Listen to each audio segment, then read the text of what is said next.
Sur la quarantaine d'organismes qui existent en France, qui sévissent, je devrais dire, en France sur le halal, il y en a 3 qui sont vraiment sérieux, sur lesquels il y a une confiance qui peut réellement exister. Ensuite, pour les autres organismes, c'est du cas par cas.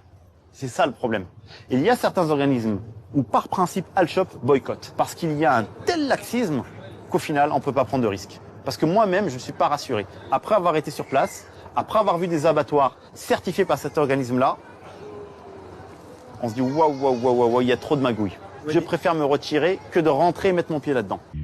Le commerçant ne fait confiance qu'à 3 organismes de contrôle.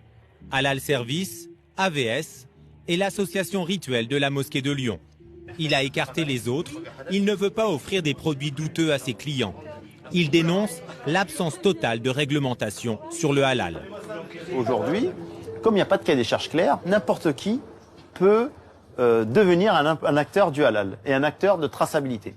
Exemple tout con, mon voisin du dessus peut se lever un jour, dire « Oh là là, il y a de l'argent à faire dans le halal, je vais créer un label halal ». Rien ne l'en empêche.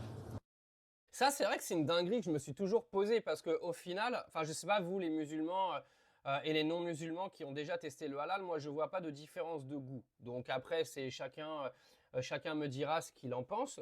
Mais j'ai entendu, moi, parce que j'ai énormément de musulmans dans mon entourage, qu'ils font extrêmement attention d'où ils font venir leur viande. Moi, j'ai des amis en Normandie qui font venir leur viande de Paris parce qu'ils me disent que toutes les boucheries halal qui traînent dans les villes ici, en gros, c'est du bullshit et que c'est pas de la viande halal.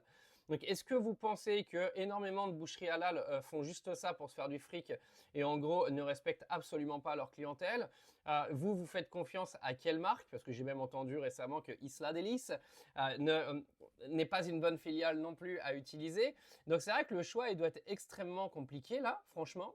Mais méfiez-vous, hein. Après je pense que vous le faites déjà, mais c'est vrai que moi j'ai parlé avec beaucoup de musulmans et ils galèrent quand même à trouver leur viande. Je ne sais pas comment vous arrivez à être 100% sûr que tout ce que vous mangez est halal. Oui, même par exemple, des fois, quand vous commandez des produits cosmétiques ou même des compléments alimentaires, on vous dit que c'est halal ou kasher dans le cas des juifs. Mais qui vient prouver que c'est vrai en fait?